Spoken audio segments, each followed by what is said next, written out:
بیت المقدس مسلمانوں کا قبلہ اول ہے۔ یہ فلسطین کے شہر القدس میں واقع ہے۔ بعض نے اس شہر کو بھی بیت المقدس کہا ہے۔ اس میں کوئی شک نہیں کہ بیت المقدس یہودیوں، عیسائیوں اور مسلمانوں تینوں کے ریلیجن کے لیے مقدس مقام کی حیثیت رکھتا ہے۔ حکیم الامت مفتی احمد یار خان نعیمی رحمۃ اللہ تعالی لکھتے ہیں کہ چونکہ اس زمین میں حضرات انبیاء کے مزارات بہت ہیں، اس لیے اسے قدس کہا جاتا ہے۔ حضرت سیدنا سلیمان علیہ نبینا علیہ الصلوۃ والسلام کا مزار مبارک اور عالم اسلام کی مشہور و معروف مسجد اقصیٰ بھی اسی شہر میں واقع ہے۔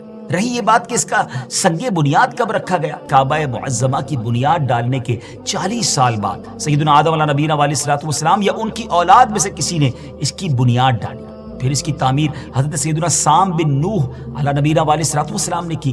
پھر ایک عرصے کے بعد حضرت سیدنا داؤد علیہ نبینا علیہ الصلوۃ والسلام نے بیت المقدس کی بنیاد اسی مقام پر رکھی، جہاں حضرت سیدنا موسیٰ علیہ نبینا علیہ الصلوۃ والسلام کا خیمہ نصب کیا گیا تھا۔ اس عمارت کے پورا ہونے سے قبل حضرت سیدنا داؤد علیہ نبینا علیہ الصلوۃ والسلام کی دنیا سے وفات کا وقت قریب آ گیا، تو اب آپ نے اپنے بیٹے حضرت سیدنا سلیمان علیہ نبینا علیہ الصلوۃ والسلام کو اس کو مکمل کرنے کی وصیت فرمائی۔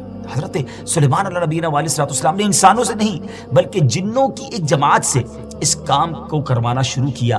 1 سال کا کام باقی تھا، مگر آپ کے انتقال کا وقت قریب آ گیا۔ آپ نے غسل فرمایا، نئے کپڑے پہنے، خوشبو لگائی اور اس طرح تشریف لائے کہ عصا پر ٹیک لگا کر کھڑے ہو گئے۔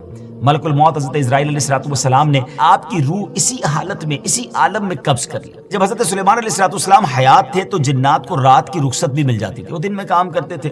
حضرت سلیمان علیہ الصلوۃ والسلام بھی آرام کرنے چلے جاتے تھے، مگر آپ چونکہ اب کھڑے ہی تھے تو اب جنات کو دن رات راؤنڈ دا کلاک کام کرنا پڑ گیا۔ جیسے اس کی تعمیر کا وقت پورا ہونے لگا تو اللہ کی شان دیکھیں کہ آپ کے اس عصا کو، اس لکڑی کو دیمک نے کھایا اور آپ کا جسم زمین پر تشریف لایا۔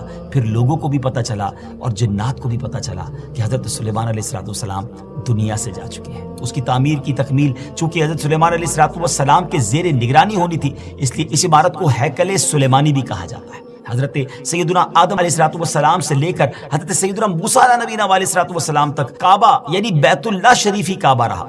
پھر حضرت سیدنا موسیٰ علیہ نبینا علیہ الصلوۃ والسلام سے لے کر حضرت سیدنا عیسیٰ علیہ الصلوۃ والسلام تک بیت المقدس قبلہ رہا۔ اور ہجرت کے بعد مدینہ منورہ میں بھی مسلمان 16 یا 17 مہینے تک بیت المقدس کی طرف رک کر کے نمازیں پڑھتے رہے۔ ہجرت کے 1 سال 5.5 مہینے کے بعد 15ویں رجب پیر کے دن مسجد بنی سلمہ میں نماز ظہر کے درمیان قبلے کی تبدیلی ہوئی اور اللہ پاک نے پیارے آقا علیہ الصلوۃ والسلام کی خواہش کے مطابق مسلمانوں کا جو کعبہ ہے، قبلہ ہے، وہ کعبہ کو فرما دیا اور اب مسلمان کعبے کی طرف رک کر کے نماز ادا کرنے لگے۔ اس مقام پر آج بھی مسجد قبلتین قائم ہے۔